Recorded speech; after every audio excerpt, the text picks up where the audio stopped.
Chris Claremont is back. Hey guys, how's it going? Michael Troy here.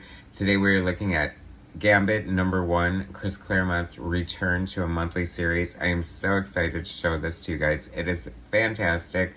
Everything I could have hoped for and then some. So subscribe to my channel if you haven't already. Hit that like button and let's get right into this. So a while back, I'm part of the Chris Claremont fan group on Facebook, and Claremont often comments and interacts. It's great to have like insight from the man himself, being a lifelong fan of his writing on the X-Men. And so I've known about this Gambit book for a little bit now. I forgot exactly when he announced it, but here we are, and I am so excited. He seems very enthusiastic about it, and it just shows in every aspect of the book. So it's Gambit, a character that Claremont co-created, perhaps with Whilce Portacio or Jim Lee, I can't remember, but anyway, Whilce Portacio is doing this cover, and I love it. So the concept is basically, when Gambit first joined the X-Men, his friendship with the D-Age Storm sort of led him to the X-Men, and I know you guys are like, what, the D-Age Storm? Like, I don't know, it happened back in Uncanny, back in the day when Claremont was writing. So this is like a time capsule in a way. It is a book exploring that era when Storm and Gambit, Aurora, Lil Ro, I think is what he called her. Like, this is about their journey to the X-Men and like the time they spent together. You know, they're both thieves. Aurora grew up as a pickpocket in Cairo as a young orphan, and this is just so good. I love it. Chris Claremont writer, Sid Kotian artist. I feel like he's a relative newcomer and perfectly fits with Claremont's writing. It looks great. I really love the art. It's nice to see a fresh new artist that I haven't experienced before, and I'm glad they gave Claremont a good artist because, you know, he has such a rich history of working with some beyond mega talented superstars, and he deserves the best. You know, he's a legend. This has everything I love about Claremont. You know, there's like old characters, there's new characters. I think he has such a talent for just like introducing a new character and making you care about them and making them so fully realized in such a short period of time. This is just fun. You know, it's kind of like Gambit, like wanting Aurora to prove herself as like a thief if she's gonna be in his company. So that issue of the Uncanny X-Men was, editor's note, the story takes place in the previously unexplored time period, only glimpsed during Uncanny X-Men 267.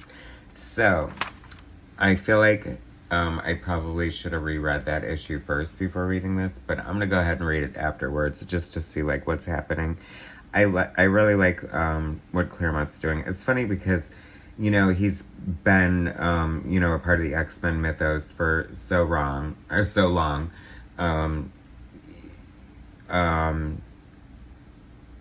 They're just like, you know, hallmarks of Claremont's writing, but there's a freshness and like a modernity to it as well. And I just think that, you know, this flow of the story is great. The dialogue is great. The interaction between Gambit and Lil Ro is like so much fun. I love the art, like the zipatone on her scarf. Anyone who watches my channel knows I love zipatone, so I was very excited about that. A little glimpse of her powers. Apparently, like, her powers aren't fully developed, which I kind of like, because that's like one of my pet peeves about the Marvel movies is like, especially the Avengers, everyone is so freaking powerful. It's just like, I don't know, I don't know. They're just too powerful. It makes it boring. This is a fun page here. I love this. Like I said, this artist is really great. His storytelling is so on point, and just really fun visuals. I have to say, this Defenders Beyond, I like the art on there too. And damn it, I passed on it. I think I'm gonna have to get it after all, because I love me the Defenders, and it'd be kind of fun. It looks like a good mix of old and new. Anyway. anyone reading the Defenders Beyond, feel free to comment. I like this too, because I feel like everything, you know, I was expecting completely new and different and just like completely unattached, just like sort of like this, you know, Gambit and Aurora adventure, but Claremont's actually tying in like, you know, aspects of the past, and you know, it's like he's showing a nugget here that leads to a story that actually happened. So I thought it was great to sort of tie it in with his previous continuity. You can definitely tell that, I don't know, I just think that this was like such a home run. You know, there's so many great story beats, and it just feels like Claremont at his best. You know what I mean? There's great fight scenes, the characters using their power, there's like internal conflict and struggle, and chicks kicking ass, of course. Great shot of Gambit there. I mean, come on, how can you not love Gambit? Gambit's such a great character. I'm so happy to see him back in like a monthly title. Although I have to say, this should have been called Gambit and Aurora, or Gambit and Storm, because it is like a buddy book. It reminds me of like, you know, when Daredevil and Black Widow were, when she shared the title with him. I feel like, okay, by issue 3, guys, editor, if you're watching, Claremont, if you're watching, can we call it Gambit and Aurora, Gambit and Storm? She's every bit as important to this book as Gambit is. It's kind of funny because, you know, Gambit is like, what, 30 years old? Maybe a little longer. I don't want to spoil who this is, or there's like some great characters, nods to Claremont's writing in the past, and it is just so good. Cannot wait for issue 2. I'm so happy to finally have this book. It is so good. I highly recommend it.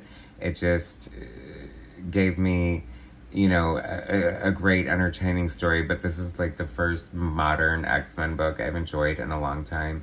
It just felt like home. It's like putting, you know, curling up with a comfortable blanket and watching one of your favorite movies or something like that. I loved it. Thank you, Chris Claremont. It is so good. Just announced recently that he's returning to Extreme X-Men is coming back by Claremont and Salvador La Roca. I am equally excited for that. I cannot wait. Claremont writing Storm. Thank you. Yes, please. Bring it on. Thanks for watching, guys. Subscribe to my channel, hit like, share my content, and I'll bring you more later.